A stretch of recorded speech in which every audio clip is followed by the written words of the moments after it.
welcome back, and I'm here to make another video. This time I'm talking about my HK45 compact, HK45c, and carrying it in a Crossbreek holster. Saw a video on YouTube, and basically the gist of it was carrying an HK45c in a Crossbreek holster sucked really bad. Well, I carry an HK45c pretty much every day, and I love it. So just going to cover basically how it looks being carried, you know, position I carry it on, and just kind of comment on that. Lighter color shirts will be obviously easier to print on, obviously, because the lighter shirts actually will hold some of those shadows and show off some of that printing. The way I'm carrying it is actually what a lot of people call around your 4 to 5 o'clock position. And what that is if you look at, you know, if you think of yourself as a clock straight ahead, obviously 12 o'clock, 1, 2, 3 is basically what a lot of people believe they need to carry at, basically right straight up at their side. But believe it or not, it is actually more comfortable to carry at around the 4 or 5 o'clock position, which kind of puts it not right over to your side, but you know, if you take it like 1 notch back, that's your 4 o'clock, a little bit more back, it's 5 o'clock, completely behind you, it's your 6. I mean, obviously when they say check your 6, that means check your back. So, let me start with clearing the pistol, so that, yep, it's a clear pistol. I do carry my gun with one in the chamber, safety off. It's a double action, single action. So that's just how I carry it. It's in a holster, so I feel pretty safe with it. I know how to handle my gun, so that's not an issue. So, all right, empty magazine. We just cleared the round that I had in the chamber, completely cleared. So now, everything I'm demonstrating is with a cleared gun. All right, now that the weapon's cleared, I've reholstered it, and I'm just gonna take a spin around to kind of show how that looks. Front view, side view, basically where the pistol is being carried at. Rear view. You can do a little bit of bend over. As you bend over, that tends to show off the pistol a little bit more.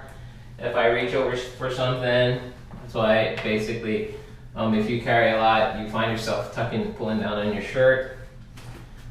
Here's the other side view. It's not going to really tell you much because there's no pistol on that side. And then back to the front view. So basically, carrying, for me, this is the 3 o'clock position. I can slide it over just a little bit and do it that way as well. Now, the 3 o'clock position does hide a little bit better. It depends on your body type too. I've seen some, you know, skinnier guys who have a harder time concealing. That's just because with their frame, they're pretty much, you know, a lot of it's, you know, straight up and down. If you have a larger build up on top, it makes it easier to carry because you've got some, you got some meat basically pushing out your shirt, so that if you look, you know, you've got some hang, extra material of your shirt that kind of makes the firearm disappear. But to where I have it now, on the 3 o'clock position, it is not comfortable. When you tend to sit down, or if you're going to keep it on you when you're in the car, you can feel the back part of this gun right here kind of jab right into the car seat, and it's really obvious. I mean, it's really uncomfortable. So swinging that back a little bit, just a tiny bit, like that, the butt of the gun kind of fits right into a little bit of the curve of your back there. What that does is when you sit down in the car, lean up against the seat, it'll actually the the butt of the gun, the handle of the gun actually fits right into that little curvature in your back, and it's way more comfortable. So, you know, to each their own. 3 o'clock, if that works for you. If that doesn't work for you, I really suggest doing the 4 o'clock. And it doesn't affect your draw too much. You know, basically when if you're gonna need to draw your weapon, you're gonna pull your shirt, all you're gonna do is reach back just a little bit, you know, and then press outward. You know, the difference in draw speed, you know, if it's right here, if you're drawing just right here and now, it's not gonna make a huge difference. It's you know, it's training. Just back a little bit, draw right out. Good. So, you know, that's with the this gray shirt. Now I'm gonna switch over to a darker shirt.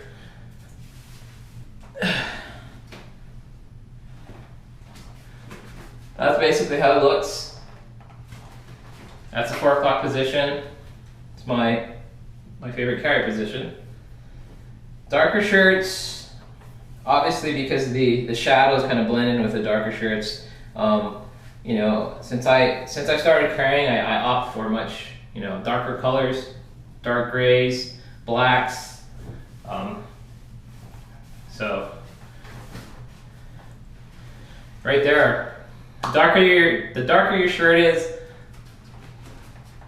the less visible it's going to be. I mean, you don't want to print. It's going to be the dark shirts, and you know, you can say whatever you want.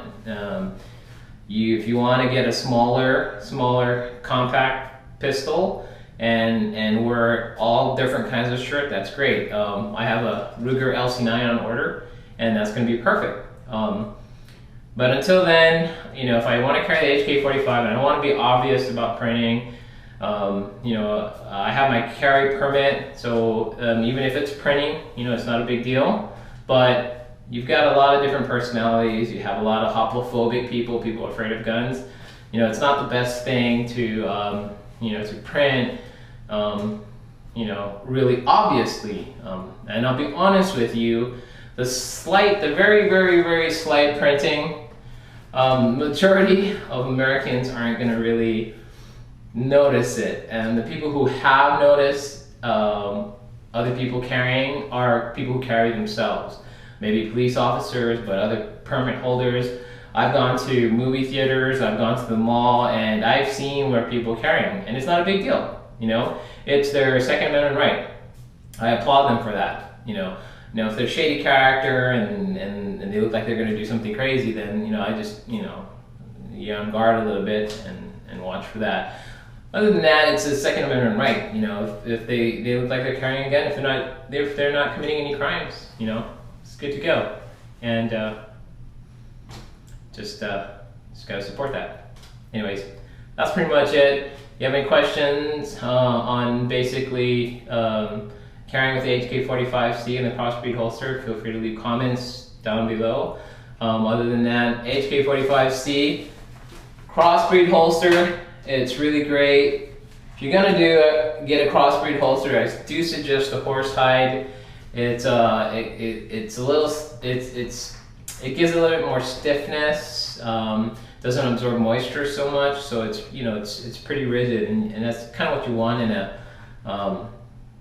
in a holster. You don't want it too much flex, but at the same time, it feels really good on your skin. At least I've been used to it. I mean, if you've been wearing your Crossbreek for a couple of weeks, you may have a different opinion, but wear it as long as you know you can. I've been carrying pretty much every day since I got my permit. You know, it's almost 2 years now, and really it's not a problem. Anyways, take it easy, carry safe.